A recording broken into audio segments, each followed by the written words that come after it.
Halo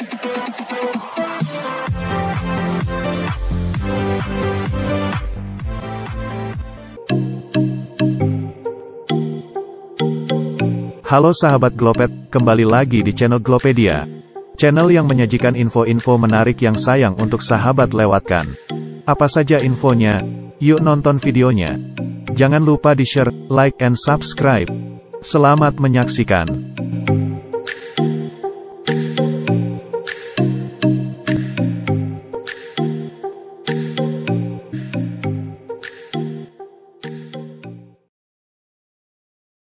Gunung Semeru mengalami awan panas guguran pada Sabtu tanggal 4 Desember tahun 2021.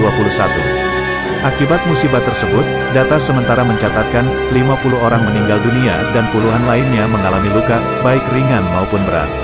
Selain korban jiwa, erupsi gunung tertinggi di Pulau Jawa ini juga menyebabkan rumah warga di Lumajang tertimbun material. Bahkan jembatan Geladak Perak yang menjadi penghubung antara Kabupaten Malang dan Lumajang juga terputus.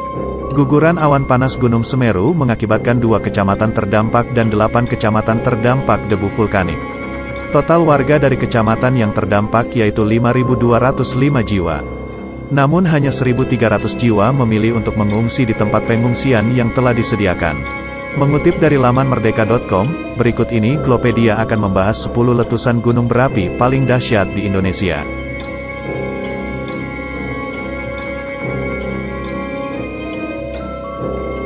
Gunung Toba adalah gunung berapi raksasa aktif dalam kategori sangat besar, terletak di Provinsi Sumatera Utara dan diperkirakan meletus terakhir sekitar 74.000 tahun lalu. Gunung Toba pernah meletus 3 kali. Letusan pertama terjadi sekitar 800.000 tahun lalu. Letusan ini menghasilkan kaldera di selatan Danau Toba, meliputi daerah Prapat dan Porsea. Kemudian, letusan kedua yang memiliki kekuatan lebih kecil, terjadi 500.000 tahun lalu. Letusan ini membentuk kaldera di utara Danau Toba, tepatnya di daerah antara Silalahi dengan Haranggaol. Dari 2 letusan ini, letusan ketigalah yang paling dahsyat.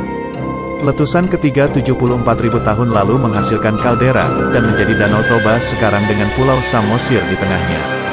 Gunung Toba tergolong supervulkan. Hal ini dikarenakan Gunung Toba memiliki kantong magma yang besar yang jika meletus kalderanya besar sekali.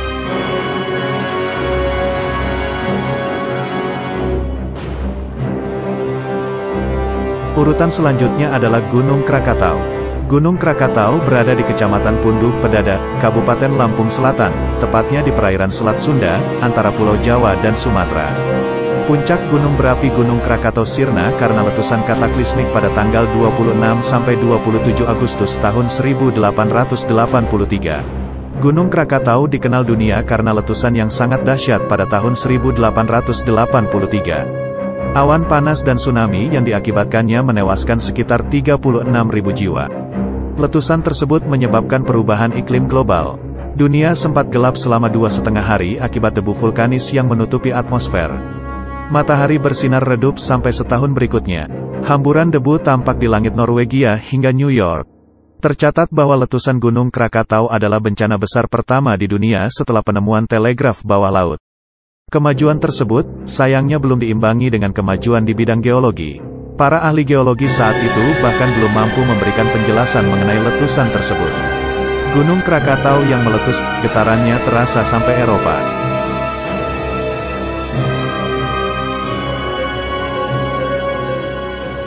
Urutan ke-8 ada Gunung Papandayan. Gunung Papandayan adalah gunung api yang terletak di Kabupaten Garut, Jawa Barat.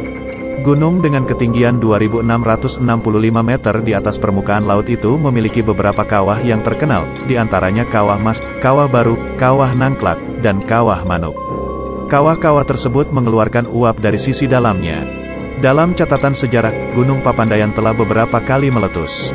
Di antaranya pada 12 Agustus 1772, tanggal 11 Maret tahun 1923, tanggal 15 Agustus tahun 1942, dan tanggal 11 November tahun 2002. Letusan besar yang terjadi pada tahun 1772, menghancurkan sedikitnya 40 desa dan menewaskan sekitar 2.957 orang.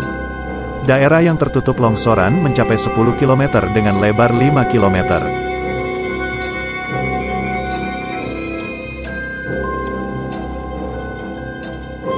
Gunung Awu merupakan gunung api strato terbesar di Kepulauan Sangihe dan berada di Pulau Sangihe.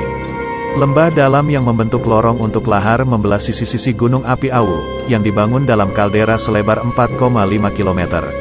Gunung dengan ketinggian 1320 dari atas permukaan laut tersebut mengalami 19 erupsi kala Holosen. Erupsi eksplosif yang dahsyat pada Gunung Awu meliputi tahun 1711, 1812, 1856, 1892, dan 1966. Erupsi eksplosif tersebut menghasilkan aliran piroklastik dan lahar yang menghancurkan serta menyebabkan lebih dari 7.377 korban jiwa secara kumulatif. Gunung Awu berisi danau kawah puncak yang lebarnya 1 km dan kedalaman 172 meter pada tahun 1922, tetapi sebagian besar dikeluarkan selama erupsi tahun 1966.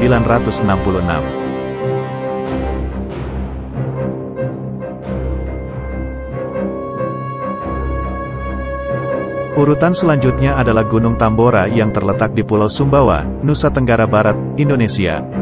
Gunung ini terbentuk akibat zona subduksi aktif di bawahnya. Pada masa lampau, ketinggian Gunung Tambora mencapai sekitar 4.300 meter yang membuat gunung ini menjadi salah satu puncak tertinggi di Indonesia. Aktivitas vulkanis gunung berapi ini memuncak pada letusannya bulan April tahun 1815 yang mencapai skala 7. Suara letusan tercatat terdengar hingga Pulau Sumatera lebih dari 2.000 km ke barat. Hujan abu vulkanis terjadi di Kalimantan, Sulawesi, Jawa, dan Maluku. Letusan tersebut menelan korban jiwa sedikitnya 71.000 orang dengan 11.000 sampai 12.000 diantaranya merupakan korban langsung dari letusan. Beberapa peneliti memperkirakan jumlah korban jiwa yang mencapai 92.000 orang, tetapi angka ini diragukan karena dinilai terlalu besar. Letusan tersebut juga menyebabkan perubahan iklim dunia saat itu.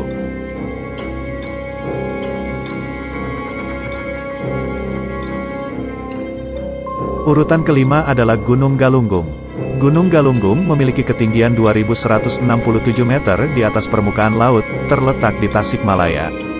Gunung ini memiliki dua puncak yaitu Puncak Dinding Ari dan Puncak Betikanar. Kedua puncak tersebut dapat dijangkau dengan cara mendaki melalui jalur yang tersedia.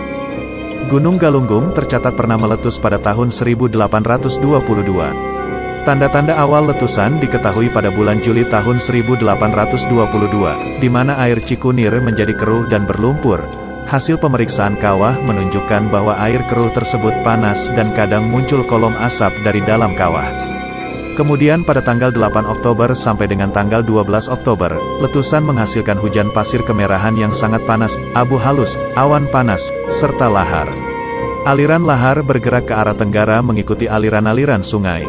Letusan ini menewaskan 4.011 jiwa dan menghancurkan 114 desa, dengan kerusakan lahan ke arah timur dan selatan sejauh 40 km dari puncak gunung.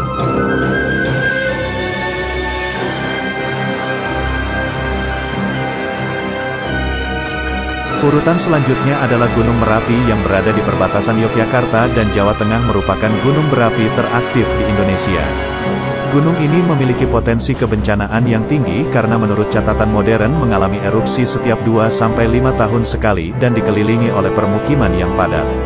Sejak tahun 1548, gunung ini sudah meletus sebanyak 68 kali. Letusan Merapi yang paling parah adalah pada akhir Oktober tahun 2010. Ledakannya begitu besar hingga menewaskan 350 korban lebih, termasuk Mbah Marijan, sang juru kunci Merapi.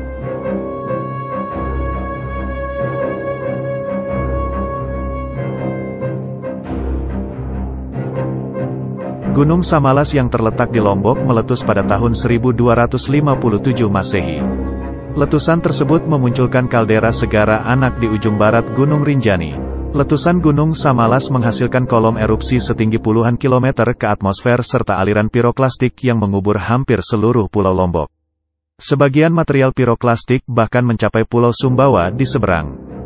Kejadian ini terekam di dalam naskah Lontar Babat Lombok, mengisahkan aliran piroklastik menghancurkan pemukiman-pemukiman penduduk, termasuk Pamatan, yang kala itu menjadi ibu kota sebuah kerajaan di Lombok. Jejak abu dari letusan ini terdeteksi hingga sejauh 340 km, 210 mil, di Pulau Jawa. Total material abu dan bebatuan yang dimuntahkan dalam letusan ini mencapai lebih dari 10 km kubik.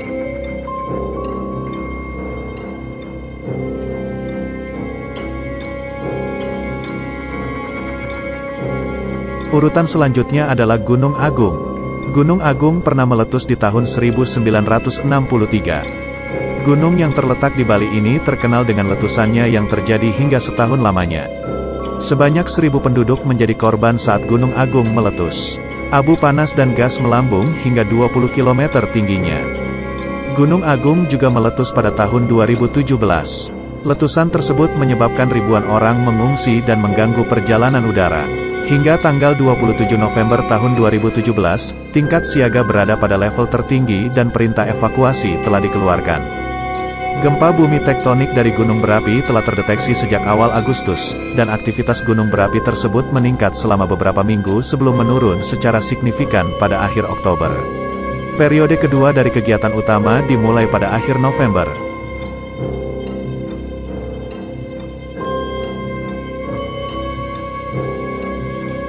Urutan pertama adalah Gunung Kelut. Gunung Kelut termasuk dalam tipe stratovulkan dengan karakteristik letusan eksplosif. Gunung berapi ini terbentuk akibat proses subduksi lempeng benua Indo-Australia terhadap lempeng Eurasia. Dalam laporan Carl Wilhelm Wurmser, tahun 1876 sampai tahun 1946, pejabat pengadilan Landrat di Tulung Agung, masa kolonial Belanda, yang menjadi saksi mata letusan Gunung Kelut tahun 1919. Akibat letusan tersebut, 5.160 jiwa meninggal dunia dan merusak sampai 15.000 hektar lahan produktif karena aliran lahar. Disebutkan, hari itu bumi berguncang, mentari hilang ditelan kegelapan. Kelut memuntahkan abu disertai sambaran petir. Disusul lahar panas yang tanpa ampun membakar apapun yang dilewatinya. Meski masih dalam skala yang jauh lebih kecil, letusan Kelut 2014 memicu kekhawatiran masyarakat. Gunung berapi yang lain akan mengikuti tingkah Kelut. Apalagi, Gunung Sinabung di Karo, Sumatera Utara, yang tak jua berhenti menggeliat dari tidur panjangnya selama 400 tahun, baru saja menyudahi nyawa 17 orang pada awal Februari.